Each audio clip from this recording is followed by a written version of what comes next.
Diastasis Recti, and I think it's important to really go over what that means, because Diastasis Recti is more extreme than just having a little bit of postpartum pooch, which is fairly normal because your abs have been separated and they've been stretched, and to pull that back together totally back to normal is sometimes unrealistic.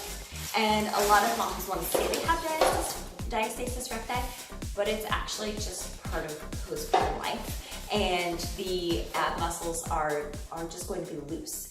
And so they have to be pulled in daily. Like in the morning, you want to get up and really pull those abs in and try to connect your mind to pulling those ab muscles in. So it's going to take more work every day to pull those abs back in and remind them that they need to come in, because now they're going to want to stay loose and they're going to want to just kind of fall open because they've been stretched out. And it's really hard once something has been stretched, especially muscle tissue, to pull it back in tight. And there's a normal recovery process where the abs are going to come back together. And if you've had only one baby, then they probably haven't stretched as much and it's time to come back together. But like me, I've had 3 pregnancies and they were all very close together. So my abs had to stretch, they barely had time to come back together, then they had to stretch again, and they barely had time to come back together, and then they stretched again. So there's a realistic part of being postpartum where your abs are just not going to be totally flat and they're not going to be completely back together. So I'm going to show you my stomach.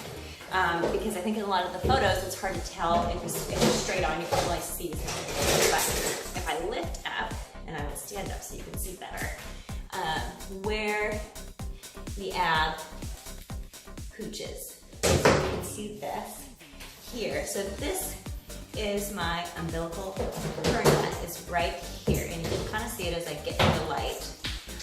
And this is probably, this little section here is just loose abs where they've stretched, and even I've gotten a little bit of hernia there just from the stretching. And so if I get a little closer, you'll be able to see this is probably never really going to go away.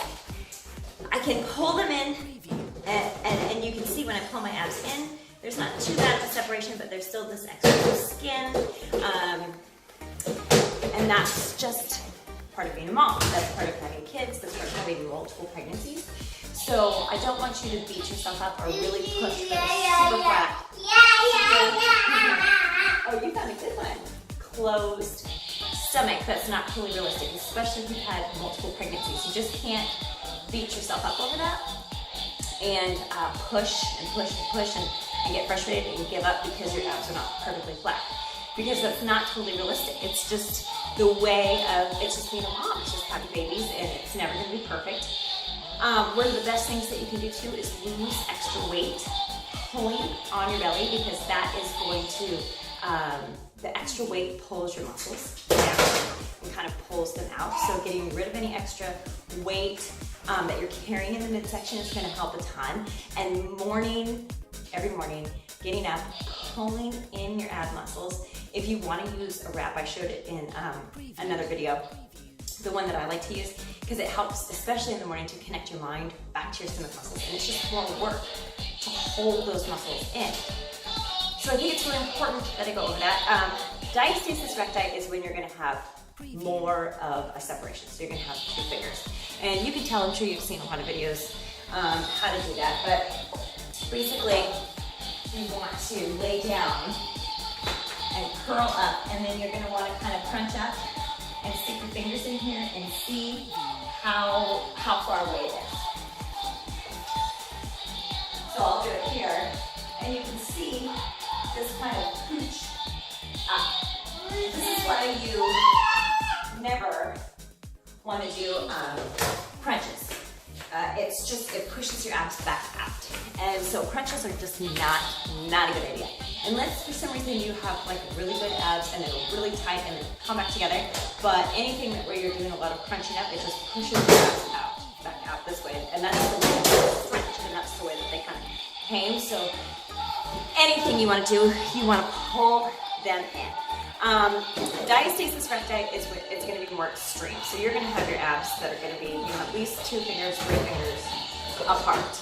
And that is going to be a lot more of a longer process for them to come back together. But if you keep doing the exercises, you keep reminding yourself to pull in, you do the Kegels, it does happen, but it takes a lot of time.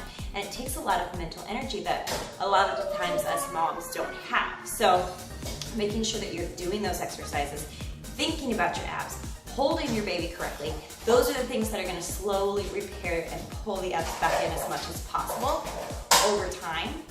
Realistically, having a finger separation, a little bit of pooch, even for somebody like me who I'm 18 months postpartum now, I run, I work out, I do my core exercises, my abs have just stretched, and that's just kind of the reality.